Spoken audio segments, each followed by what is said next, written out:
জামাতে ভোট না দিলে ইমান থাকবে না, এই কথা আমির হামজার মতো। নাউজুবিল্লাহ নাউজুবিল্লাহ। ইমান কেন কয়? আমি আল্লাহরই বিশ্বাস করছি, যে আমার সৃষ্টি করছে তার আমার বিশ্বাস করতে হবে।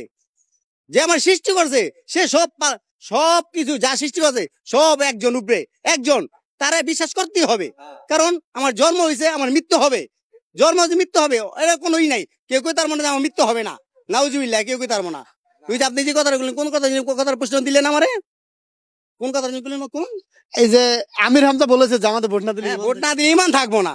ইমান কি জিনিস? ইমান জিনিসটা কি?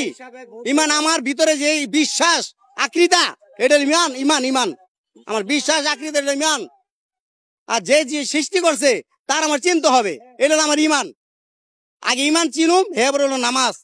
ঠিক আছে, নামাজ হলো জান্নাতের পথ দেখায়। আর ইমান কোনটা? ইমান আমি আল্লাহর বিশ্বাস করলাম, এটা আমার ইমান। আর নামাজ পড়লাম মানে এটা জান্নাতের পথ দেখাইলো আমারে। এই দুইটা জিনিস পথ, হাদিস কোরআন দুইটা পথ, আর কোনো পথ নাই। সে কত ধরনের মাসলা দিতেছে ভোটের লেগা। আর এটা কি ভোট চায় নাকি সে অন্য কিছু চায়? কোনটা? সে জান্নাত দিয়া দিব সে তারে নির্বাচন ভোট দিলে। আবার আপনি যে কথাটা কইলেন, এটা কি প্রশ্নটা কি আপনি বোঝেন না? আপনি নিজে তো বোঝেন, আপনি দুনিয়াতে মরবেন না।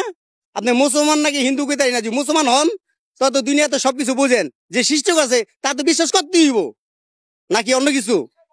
এই মনে করেন আপনি বিশ্বাস করতেই হইব। আপনি যে কোনো জিনিসে দল, আপনার শক্তি প্রকাশ করে যদি শক্তি যদি দিয়েও যদি দল গঠন করে যদি আপনি আহেন, আপনি আইবেন কেমনে? আপনার সামনে মানুষের ভোটের মাধ্যমে তো আপনি আইতে হইব, নাকি আপনি ইনুসে ক্ষমতা দিয়ে দিব? আপনি ইনুসে ক্ষমতা দিব, আপনি বইয়া দেশ সব চালাইবেন? আপনি ইনুসে ক্ষমতা দিয়ে বইয়া আপনি দেশ চালাইবেন? এটা কি? এটা কি এটা নির্বাচন হয়? এটা নির্বাচন হয় না।